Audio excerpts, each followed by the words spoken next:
नमस्कार, मैं कमलेश सिंह बल्ला आप सभी का बच्चों के साथ मुलाकात के सेकंड एपिसोड में स्वागत करता हूं। आज हमारे साथ मौजूद हैं 3 छात्र। 2 छात्र कक्षा 5 के विद्यार्थी है।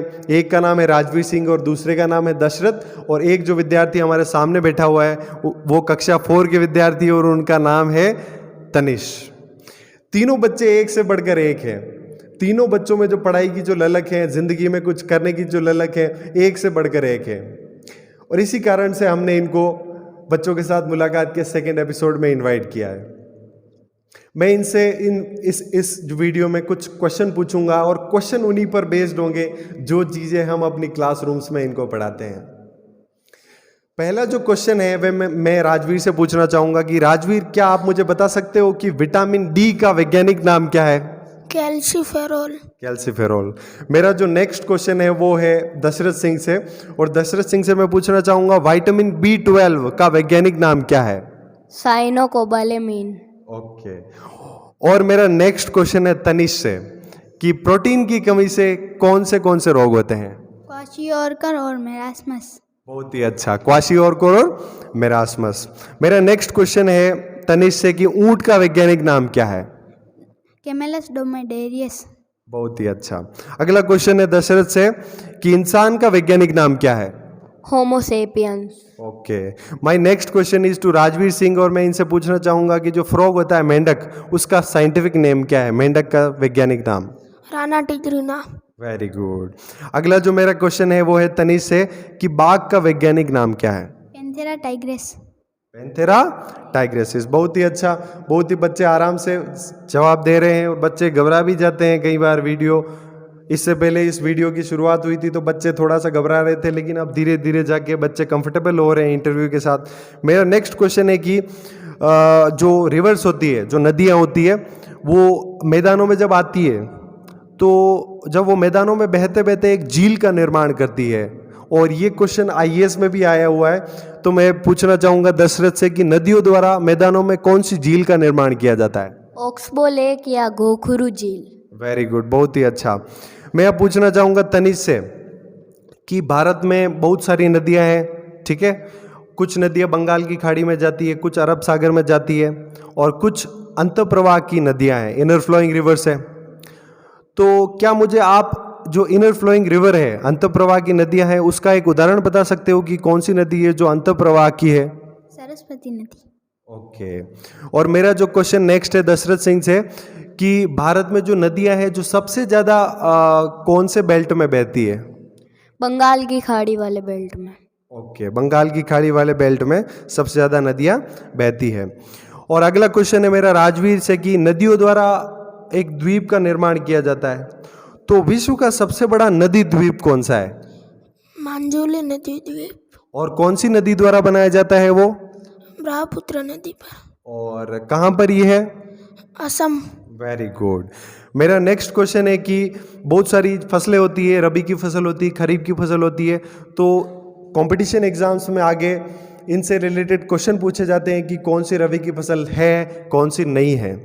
तो मैं पूछना चाहूँगा कि इनको एक ट्रिक होती है रबी की फसलों की, तो आप मुझे बता सकते हो कि वो ट्रिक कौन सी और उनमें कौन कौन सी फसलें आती है रबी की फसल वाली?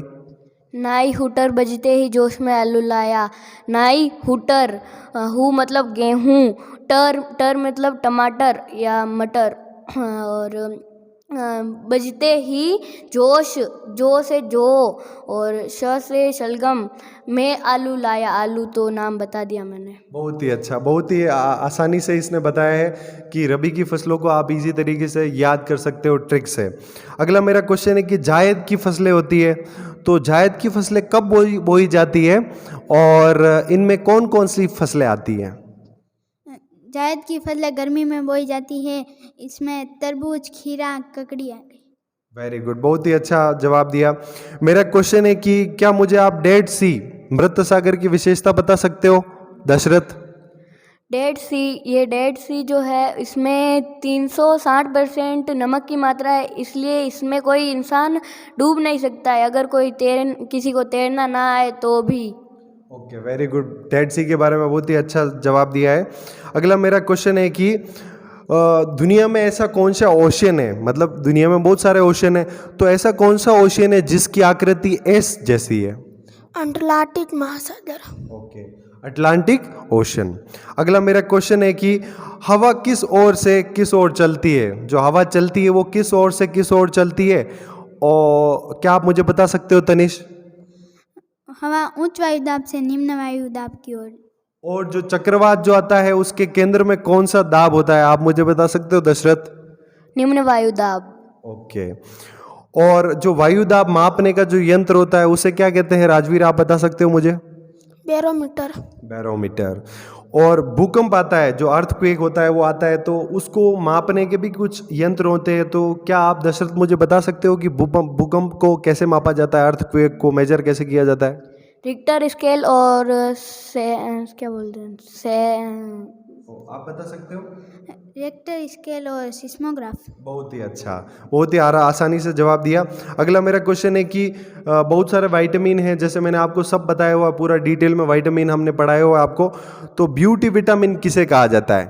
विटामिन ई को।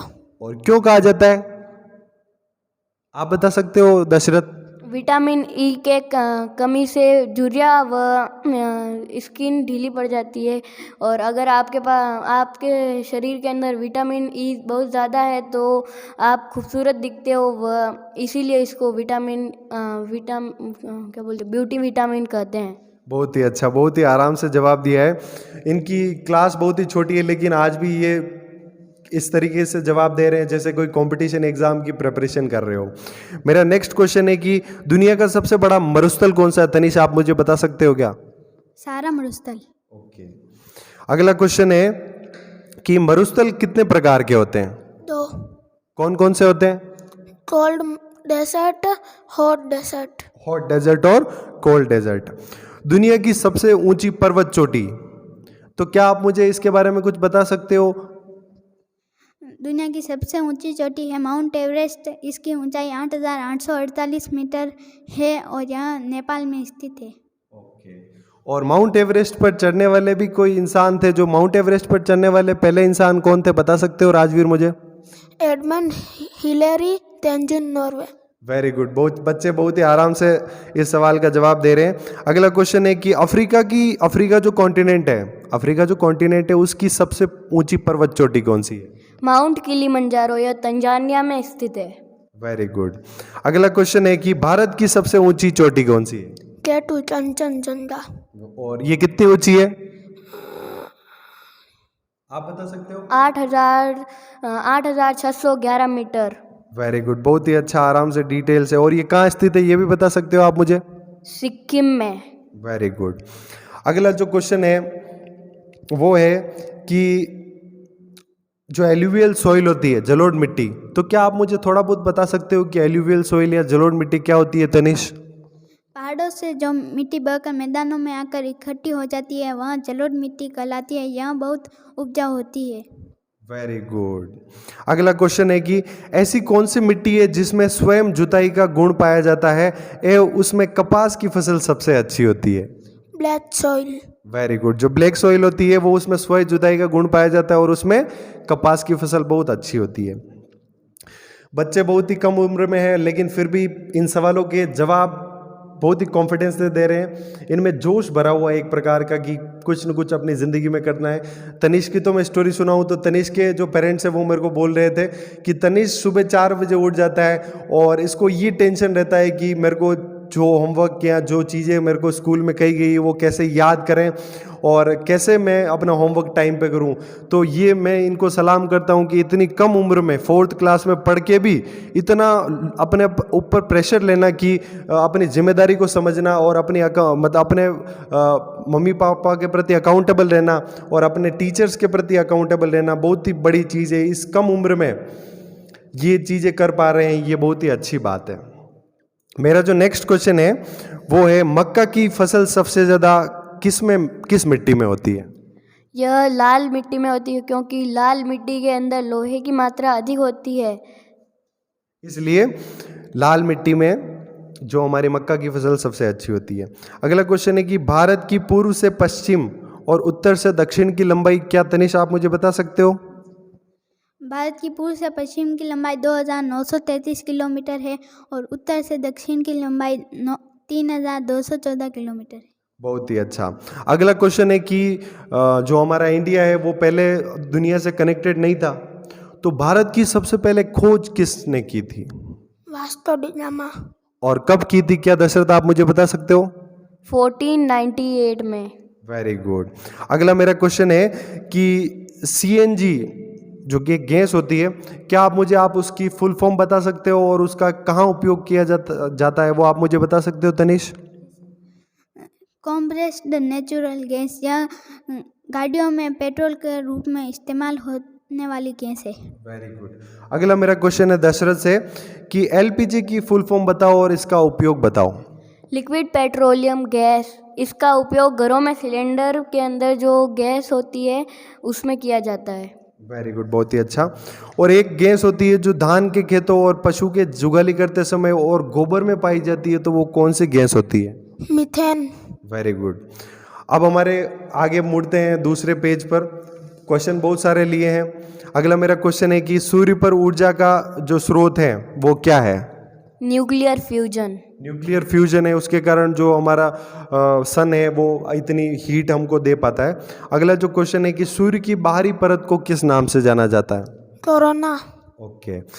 अब मैं पूछूंगा नेक्स्ट क्वेश्चन, साइंस से रिलेटेड है थोड़ा। क्वेश्चन है कि आरबीसी की फुल फॉर्म बताइए और इसकी क्या विशेषता होती है? आरबीसी की फुल फॉर्म है रेड ब्लड सेल। यह हमारे शरीर में खून को लाल करने में मदद करती है। Very good. अगला क्वेश्चन मैं पूछूंगा दशरथ से कि डब्ल्यूबीसी की फुल फॉर्म क्या होती है और इसका काम क्या होता है? डब्ल्यूबीसी की फुल फॉर्म वाइट ब्लड कार्पल्सेस है और इसका काम है कि हमारे शरीर को रोग प्रतिरोधक क्षमता देना। Very good. हमारे शरीर का जो सैनिक होता है वो डब्ल्यूबीसी को कहा जाता है। अगला जो मेरा क्वेश्चन है कि जैसे प्रकाश चलता है, प्रकाश की जो स्पीड होती है वो तो आपको पता ही है कि 3 लाख किलोमीटर प्रति सेकंड वो ट्रैवल करता है प्रकाश।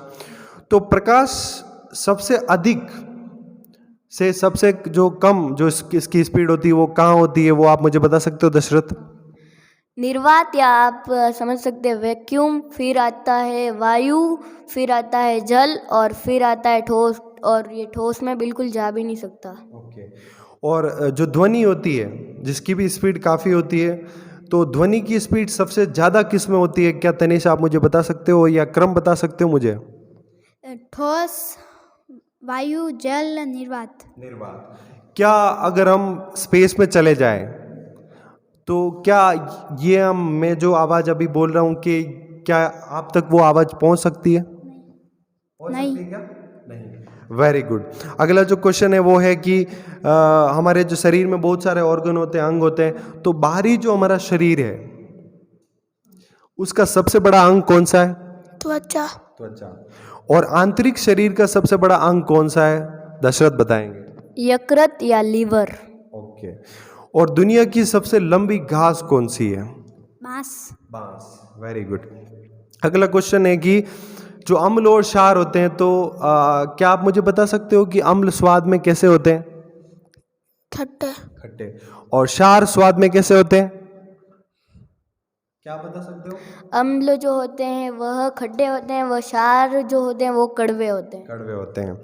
और हम अम्ल और क्षार को हमेशा ऐसे नहीं कि हम हमेशा उसको टेस्ट करके उसको पता लगा सके कि ये अम्ल है, एसिड है या बेस है।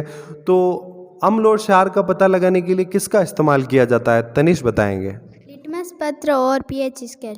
और लिटमस पत्र से कैसे मापेंगे? क्या आप मुझे बता सकते हो कि कौन सी चीज़ अम्ल है और कौन सी चीज़ क्षार है, उसका पता कैसे चलेगा? लिटमस मतलब पत्र पे कुछ डालेंगे, अम्ल डालेंगे तो नीले से लाल हो जाएगा, और लिटमस पत्र पे क्षार को डालेंगे तो वो नीले से लाल हो जाएगा। वेरी गुड, बहुत ही बढ़िया। क्षार क्या होगा? लाल से नीला हो जाएगा, अनीला और छालानी, जैसा मैंने आपको बताया था। मेरे जो नेक्स्ट क्वेश्चन है वो है कि हमारे जो पेट में कई बार क्या होता है कि एसिडिटी हो जाती है, तो पेट में जो हमारा खाना जो पचाने के लिए कौन सा अम्ल निकलता है? HCl। फुल फॉर्म बता सकते हो मुझे? आप बता सकते हो दशरथ क्या मुझे HCl की फुल फॉर्म? साइनोकोबालेमिन। साइनोकोबालेमिन तो नहीं होती HCl की फुल फॉर्म, क्या तनिष्क बता सकते हैं? हाइड्रोक्लोरिक अम्ल। वेरी गुड, बहुत ही बढ़िया। अब मैं इनसे कुछ बुक्स के नाम पूछना चाहूँगा जो बहुत ही फेमस बुक्स है और बहुत फेमस लोगों द्वारा ये बुक्स लिखी गई है। मेरा जो फर्स्ट बुक का नाम है वो है माई एक्सपेरिमेंट विद ट्रूथ। जो बुक है वो किसने लिखी थी? महात्मा गांधी। और एक और बुक है जो भी इंडिया के जो पहले प्राइम मिनिस्टर थे जवाहरलाल नेहरू, उन्होंने लिखी थी, और उसका नाम बता सकते हो क्या आप मुझे तनिष? आप बता सकते हो? ओके। तो अगला मेरा क्वेश्चन है कि इंडिया डिवाइडेड जो बुक है वो किसने लिखी थी? डॉक्टर राजेंद्र प्रसाद। ओके। अगला क्वेश्चन है कि भारत का सबसे सर्वोच्च सम्मान कौन सा है? भारत रत्न। भारत रत्न। और दुनिया का सबसे बड़ा पुरस्कार कौन सा है? नोबेल पुरस्कार। नोबेल पुरस्कार। और अगला जो क्वेश्चन है वो हिस्ट्री से रिलेटेड है कि हिस्ट्री जो होती है, हमारा इतिहास होता है, इतिहास क्या होता है? तनिष आप मुझे बता सकते हो इतिहास क्या होता है? इतिहास पूर्व में हुई घटनाओं का क्रमानुसार अध्ययन है। और इतिहास का जो फाउंडर है, इतिहास के जो जनक है, क्या मुझे आप उनका नाम बता सकते हो? हीरोडोटस। हेरोडोटस। Very good. अगला जो क्वेश्चन है कि दुनिया में बहुत सारी स्पेस एजेंसीज हैं जो स्पेस में अपने सैटेलाइट को भेजती है। तो भारत की एक स्पेस एजेंसी, उसका नाम है इसरो। तो दशरथ आप मुझे फुल फॉर्म बता सकते हो इसरो की? Indian Space Research Organisation. Okay. और अमेरिका की भी एक स्पेस एजेंसी है, क्या तनिष आप मुझे उसका नाम बता सकते हो? नासा। नासा। और एक रूस की भी है स्पेस एजेंसी, क्या किसी को नाम पता है तुम में से तीनों में से किसी को? रूस की जो स्पेस एजेंसी है उसका नाम है रोसकॉस्मोस।